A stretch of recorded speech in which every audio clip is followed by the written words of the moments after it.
पौलुस क्या लिखता है दूसरा कुरिन्थियों 5:17 में, इसलिए यदि कोई मसीह में है तो वह नई सृष्टि है, पुरानी बातें बीत गई, देखो सब कुछ नया हो गया। कुरिन्थियों नगर, जब कुरिन्थियों नगर के विषय में हम लोग बातचीत करते हैं तो इस बात को हमें कभी भी नहीं भूलना चाहिए। कुरिन्थियों नगर के अंदर पौलुस जब सेवकाई के लिए गए तो पौलुस ने लगभग 2 साल कुरिन्थियों नगर के अंदर रहते हुए टेंट बनाने का कार्य किया, लोगों के बीच में रहा, उनके व्यवहार को देखा, उनके रीति रिवाजों को देखा कि कौन सा व्यक्ति, कौन से समुदाय का व्यक्ति किस चीज में ज्यादा भरोसा रखता है, इंटरेस्ट को दिखाता है। इसलिए पौलुस कहता है मैं यहूदी लोगों के लिए यहूदी बना, यूनानियों के लिए यूनानी बना और अन्य जातियों के लिए अन्य जाति जैसा बना, ताकि किसी भी उपाय से उन्हें प्रभु के लिए जीवन।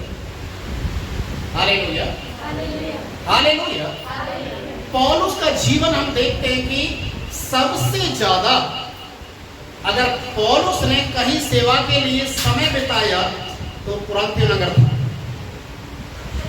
वो कुरिन्थियों नगर था जहां पर पौलुस रहते हुए लोगों के बीच में काम किया, अपने आप को वहां पर उन लोगों का एक दोस्त जैसा बनाया और प्रभु के लिए उन्हें जीतना शुरू किया। और बाइबल हमें बताती है 2 साल के बाद कुरिन्थियों नगर की कलीसिया का निर्माण होना शुरू हो गया। हालेलुया। जब कुरिन्थियों नगर की कलीसिया का स्थापना हो गया, लोग प्रभु में आगे चलना शुरू किया, आराधना करना शुरू किया, तो बहुत सारी कमियां, बहुत सारी त्रुटि पौलुस को सुनने में आना शुरू हो गया। मैं उन बातों को आपको गिनाने के लिए कोशिश करूंगा। पहला कुरिन्थियों, उसका पहला अध्याय निकालें। पहला कुरिन्थियों, उसका पहला अध्याय, इसके 10 पद से हम पढ़ेंगे। तो यहां पर सबसे पहला जो मुद्दा था कुरिन्थियों की कलीसिया के अंदर, वो उसको लोगों के बीच में दिखाता और बातचीत करता है। यहां पर लिखा है पहला कुरिन्थियों पहला अध्याय उसके 10वें पद में, हे भाइयों, मैं तुमसे हमारे प्रभु यीशु मसीह के नाम से विनती करता हूं कि तुम सब एक ही बात कहो और तुम में फूट ना हो, परंतु एक ही मन और एक ही मत होकर मिले रहो, क्योंकि हे मेरे भाइयों, खलोए के घराने के लोगों ने मुझे तुम्हारे विषय में बताया है कि तुम में झगड़े हो रहे हैं। मेरे कहने का अर्थ यह है कि तुम में से कोई तो अपने आप को पौलुस का, कोई अपोलुस का और कोई कैफा का कहता है, तो कोई मसीह का कहता है। क्या मसीह बट गया?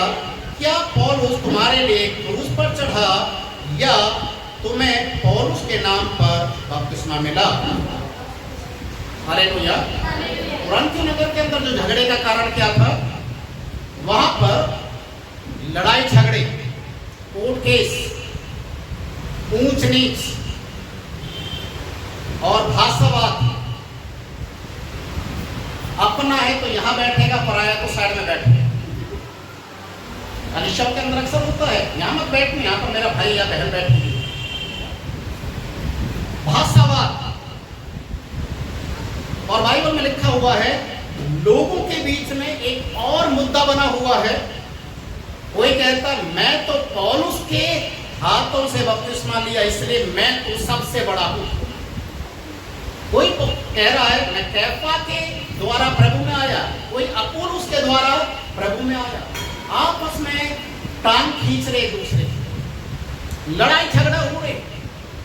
और यहाँ तक उनके अंदर फूट और लड़ाई इतना ज्यादा बन चुका है कि कलीसिया के अंदर लोग आ तो रहे हैं, प्रार्थना तो करने के लिए बैठे हैं, और उनके अंदर में क्या है, एक दूसरे के प्रति नफरत होता है, एक दूसरे को नीचा दिखाने का कारण कोई भी नहीं छोड़ पा रहा। कैसे किसी को नीचा दिखाया जाए? हालेलुया। और कहता है किसके नाम में तुम्हें बपतिस्मा मिला? किसके नाम में? कौन तुम्हारे लिए क्रूस के ऊपर चढ़ा? तुम किसमें विश्वास करते हो? तुम्हें मसीह में एक होना चाहिए, पर तुम एक ना होकर तुम दलबंदी करना शुरू कर दिया।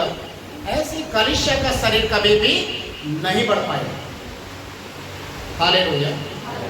और इस तरीके से उनके बीच में जो लड़ाई और झगड़े बन रहे थे वो इतनी ज्यादा हो चुके थे कि पौलुस बहुत ज्यादा दुखी हो गया और इन बातों को उनके बीच में रखा। ऐसा नहीं होना चाहिए। आपने शायद पहला कुरिन्थियों और दूसरे कुरिन्थियों के अंदर में बहुत सारी बातों के विषय में पौलुस सिखाता है। आराधना कैसा करना चाहिए, एक स्त्री को आराधना के बीच में प्रभु की उपस्थिति में सर ढकना क्यों जरूरी है, वरदान कैसे हैं, और प्रभु के आत्मा के वरदान और अन्य भाषा, और ये बहुत सारी चीजें जो उस समय गड़बड़ी का कारण बनी हुई थी, एक एक चीज को वो सिखाता। और यहाँ तक वो सिखाता है कि मसीह में आने के बाद आपको मूर्ति के सामने चढ़ाई हुई किसी भी चीज को नहीं खाना। लोग प्रसाद भी खा रहे, प्रभु का नाम भी ले रहे, लोग चर्च में स्वर्गदूत के समान दिखाई दे रहे हैं, और घर में जाने के बाद स्वर्गदूत से वो भूत बन रहे हैं। लड़ाई और झगड़े, ईर्ष्या, क्रोध। और कहता है इसलिए जो कोई मसीह यीशु में है, हालेलुया, इसलिए जो कोई मसीह यीशु में है वो एक नई सृष्टि है। अब नई सृष्टि का मतलब क्या है? क्या है नई सृष्टि का मतलब? पुरानी बातें खत्म। अभी आपने देखा होगा सुबह से शाम तक आपके घर, आपके कॉलोनी में कुछ कबाड़ा लेने वाले, खरीदने वाले घूमते हैं, है ना? जो चीज आपके लिए खराब हो चुकी है, वेस्ट है, या तो आप उसको कूड़ेदान में फेंक देंगे या कबाड़ी को बेचने के लिए कहीं रख लेंगे। ये कबाड़ी व्यक्ति उस टूटी और खराब चीज को लेकर आपको पैसा देगा, उसका क्या करेगा? क्या करेगा? हाँ, उसको फिर से नया बनवाएगा। किसी छोटा कबाड़ी बड़े कबाड़ी के पास जाएगा, बड़ा कबाड़ी कंपनी के पास जाएगा, कंपनी वाले जो लोहे को अलग, पीतल और जो भी प्लास्टिक है सबको अलग अलग करके उसे भट्टी में तपाएंगे और एक नया बर्तन बनाकर हमारे सामने लाकर रख देंगे। क्या आप कभी भी चीज को अनुमान लगा सकते हैं कि जो आपने कबाड़ा बेचा था वही चीज 1 महीने, 2 महीने के बाद, 1 साल के बाद आपका नया बनकर आपके सामने आ रहा और आप मुंह मांगा उसका पैसा नहीं? क्यों मालूम? क्योंकि जो पुरानी चीज थी वो खत्म हो गया, उसके अंदर जो टूट फूट थी वो खत्म हो गया, एक नया रूप उसको मिल गया है और आप उसे खरीदते और अपने कामों में इस्तेमाल करते। परमेश्वर का वचन भी हमें इसी बात को सिखाता है कि जब आप यीशु मसीह में आ जाते हैं तो आपके जीवन के अंदर अगर कोई भी पुराना स्वभाव बना हुआ है, कोई भी ऐसी आदत आपके अंदर बनी हुई है हो सकता है झूठ बोलने की होगी, हो सकता है गाली देने की होगी, हो सकता है चुगली करने की होगी, हो सकता है झूठ बोलने की होगी, हो सकता है कोई और ऐसी बुरी आत्मा हो। आपको प्रभु यीशु मसीह में अगर आप आ गए तो उन पुरानी चीजों को खत्म करना। Hallelujah, hallelujah. यूहन्ना रचित सुसमाचार 5 अध्याय उसके 24 पद में ऐसा लिखा हुआ है, जब गेहूं का दाना जमीन में गाड़ा जाता है तो जमीन के अंदर मर जाता है। आपने कभी देखा होगा, आप कोई भी बीज अगर बोते गमले में, आप 2 दिन 3 दिन के बाद उसको आप खोद कर देखिए, वो बीज जो आपने बोया वो सड़ जाएगा। आप उसको हाथ में लेने के बाद आपको बहुत बुरा सा लगेगा क्योंकि वो खत्म हो गया। पर अगर आप उसको वैसा का वैसा ही छोड़ देते हैं तो उसके कुछ दिन के अंदर में एक नया एक पौधा बनकर बाहर आता है। हालेलुया, एक नया पौधा बनकर बाहर आता है। ये नया पौधा क्या है? ये नया जन्म है। जो आपने बोया वो बाहर नहीं आ रहा, वो खत्म होकर एक नया अंकुर बनकर बाहर आ रहा है। इसका मतलब आपको भी अगर प्रभु यीशु मसीह में जीवन को जीना और एक नयापन अपने जीवन में लेकर आना है तो अपने आप को, अपने स्वभाव को मारना ही पड़ेगा। Hallelujah, hallelujah. रोमी की किताब उसका 6 अध्याय उसके 4 पद से जब आप आगे पढ़ेंगे, रोमी की किताब 6 उसका 4 पद से, तो यहां पर इस प्रकार से लिखा हुआ है, जितने लोगों ने यीशु मसीह का बपतिस्मा लिया उन्होंने उसकी मृत्यु का बपतिस्मा ले लिया है, इसलिए वो उसके शरीर में जुट गए और पुराना मनुष्यता खत्म हो गया। Hallelujah, hallelujah. पुराना मनुष्यता क्या हो गया? खत्म हो गया। परमेश्वर एक नया मनुष्यत्व दे रहा है, एक नया रूप दे रहा है। परमेश्वर एक नया जीवन आपको दे रहा है। पुराना स्वभाव आपका पानी के अंदर खत्म हो गया।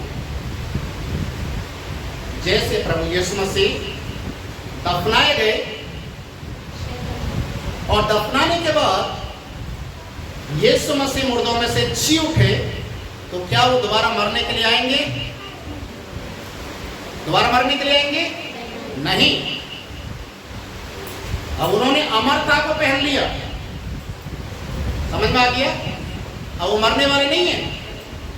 जैसे प्रभु यीशु मसीह मरकर जी उठे और दोबारा मरने वाले नहीं हैं, वैसा ही प्रभु में बपतिस्मा लेने वाले भी वैसा ही हो जाएंगे, क्योंकि उन्होंने अपने जीवन को, पुराने मनुष्यत्व को पानी में गाड़ दिया है। और जैसे वो पानी से बाहर आएंगे तो यीशु मसीह की पहचान में एक नए मनुष्य बन जाएंगे। Hallelujah, hallelujah. इसलिए परमेश्वर का वचन कहता है, इसलिए जो मसीह यीशु में है वो एक नया सृष्टि। हालेलुया, नया सृष्टि, नई बात है, नया सोच, सब कुछ नया। जब आप प्रभु यीशु मसीह में जीवन को जीना शुरू करते हैं, मैंने बहुत सारे लोगों के अंदर में देखा पुराने स्वभाव को नहीं छोड़ पाते। और कभी कभी ऐसे लोगों के लिए इस तरीके से भी बोला जाता है, लोग कहावत ऐसे ऐसे बोलते हैं, बंदर चाहे कितना भी बूढ़ा हो जाए गुलाटे मारना नहीं छोड़ता। कुत्ते की पूंछ को 6 महीने पाइप के अंदर डाला। ये उदाहरण क्यों दिए जाते मालूम है? क्योंकि कुछ लोग ऐसे होते हैं, चाहे उन्हें कितना भी अच्छा करने के लिए कोशिश करें पर वो टेढ़ेपन से बाज नहीं आते। पौलुस कुरिन्थियों की नगर की कलीसिया को यही चीज सिखाने के लिए जा रहा था। आप अन्य जाति थे, प्रभु ने आपके ऊपर दया किया, आपको वहां से निकालकर परमेश्वर ने अपने राज्य में बुलाया, अपनी संतान बनाया। जब आप परमेश्वर की संतान हो गए, परमेश्वर के लिए अपने जीवन को जीना शुरू कर दिया, तो ये पुराना स्वभाव क्यों है? ये दलबंदी क्यों है? ये लड़ाई झगड़े क्यों हैं? ये नयापन क्यों नहीं आ पा रहा? हालेलुया। एक शब्द मैं अक्सर कहता हूं इस चीज को,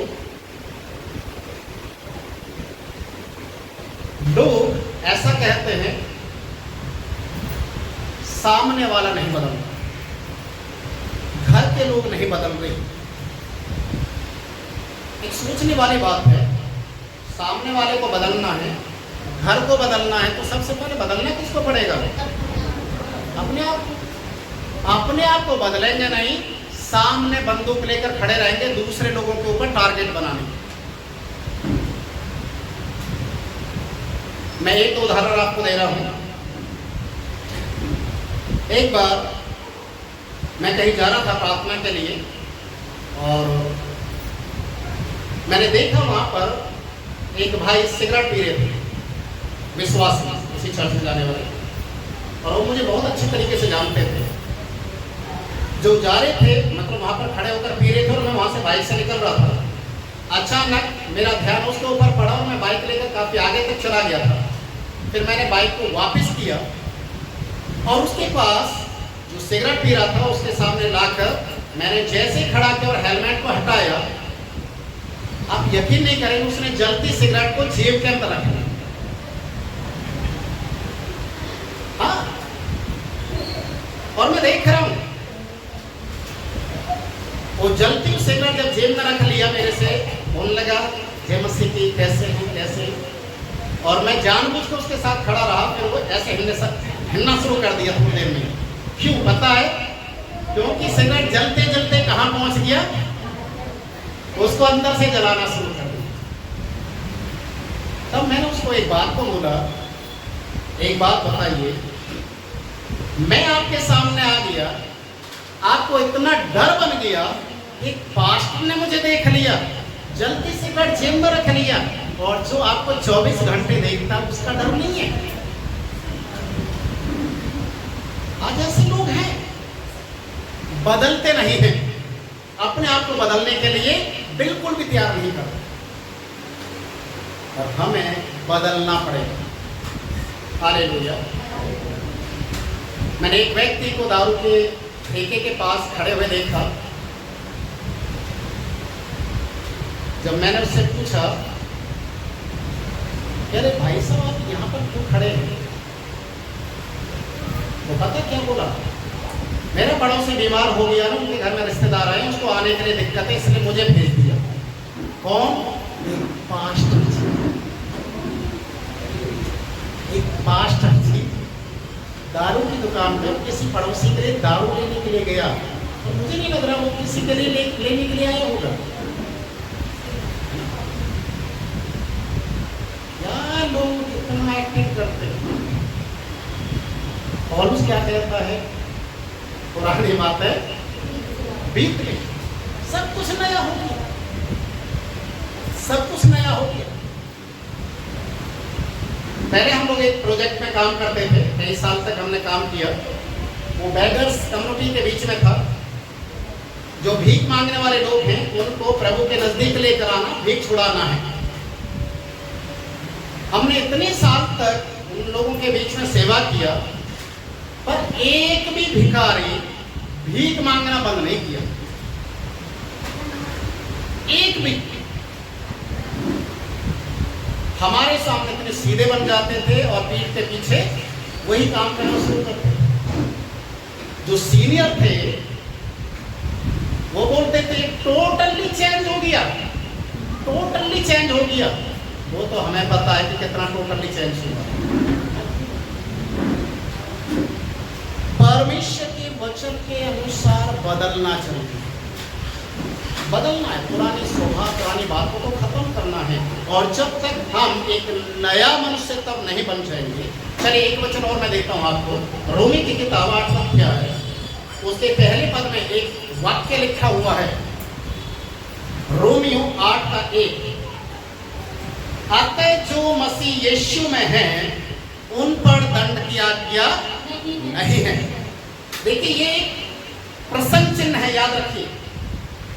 बाइबल में क्लियर लिखा हुआ है, अतः जो मसीह यीशु में है, मतलब यीशु के साथ जीवन जी रहे हैं, पुराने स्वभाव को बदल दिया है, अपने सारी परंपराओं को खत्म करते हुए प्रभु के लिए जीवन को जीना शुरू कर दिया, वो पवित्रता का जीवन को जी रहे हैं।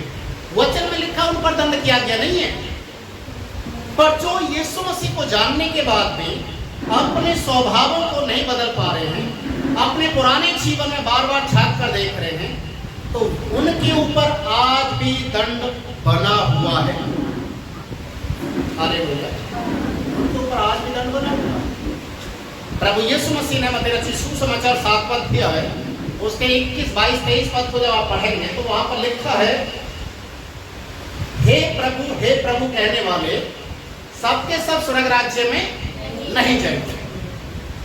हे प्रभु कहने वाले स्वर्ग राज्य में नहीं जाएंगे, स्वर्ग राज्य में केवल वही व्यक्ति जाएगा जो मेरे पिता परमेश्वर की इच्छा को पूरा करेगा। Hallelujah, hallelujah.